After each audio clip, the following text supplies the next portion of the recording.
Hai semuanya, perkenalkan nama aku Raya Ardiale Prasesti dan umurku 16 tahun. Jadi hari ini aku akan menjelaskan tentang work ethic atau etika kerja atau juga disebut etos kerja. Jadi apa sih itu work ethic? Work ethic adalah prinsip, nilai, dan standar moral yang mengatur perilaku individu di tempat kerja.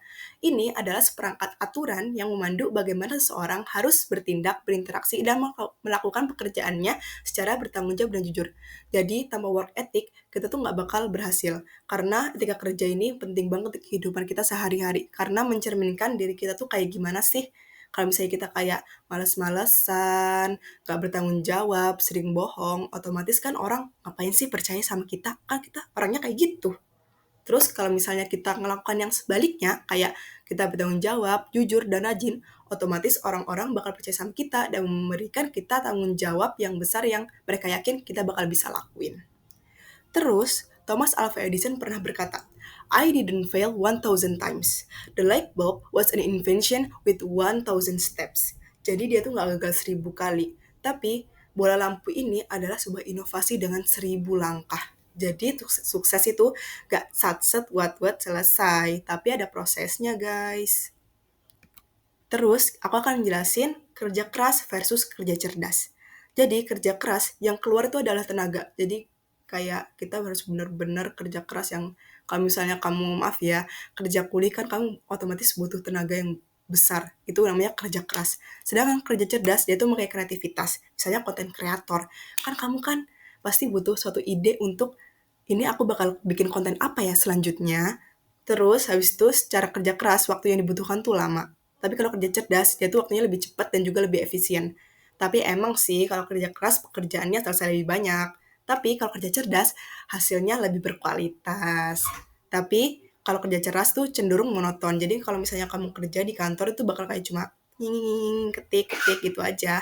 Terus habis itu, kalau kerja cerdas, dia tuh lebih bervariasi dan kreatif. Jadi kayak misalnya kamu ini artis, kan itu kan gambar. Misalnya kamu open commission, itu kan otomatis yang request banyak dong dari macam-macam. Terus habis itu, kalau kerja keras lebih butuh konsistensi dan ketekunan. Dan kalau kerja cerdas lebih butuh pengetahuan dan kreativitas. Habis itu ada 4 level manusia menurut Sri Dato Tahir. Sri Dato Tahir ini adalah pembangun organisasi Mayapada guys. Jadi yang pertama, level pertama ini level yang paling rendah ya, bukan yang paling tinggi. Jadi yang paling rendah adalah sesukanya. Jadi ya suka-suka dia. Kalau misalnya dia mau itu, ya dia mau itu. Kalau misalnya dia nggak mau ini, ya udah dia nggak mau. Gitu deh. Terus yang kedua ada tanggung jawab. Jadi dia bertanggung jawab atas apa yang dilakukan. Terus yang ketiga ahli atau spesialis. Dan yang keempat yang paling tinggi adalah visi. Terus ada strategi untuk naik level. Yang pertama, tujuan. Tujuannya jangka pendek, jangan yang jangka panjang. Jadi lebih mudah dicapai dan dia tuh kayak, wah, aku punya improvement gitu. Jadi kamu merasa kamu tuh punya improvement gitu. Terus yang kedua ada kesadaran, yaitu menyadari kelebihan dan kekurangan kita. Kalau kita punya kelebihan, otomatis kita improve kan. Tapi kalau kita punya kekurangan, kita perbaiki kekurangan itu. Terus selanjutnya ini adalah cara menumbuhkan etos kerja. Ada 8 cara. Yang pertama, mulai dari diri sendiri. Terus yang kedua, disiplin.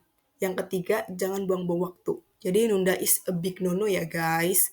Terus yang keempat, fokus pada tujuan. Jadi kalau misalnya tujuanmu A, ya A. Kalau tujuanmu B, ya B. Jangan tujuanmu A tiba-tiba ke B gitu loh.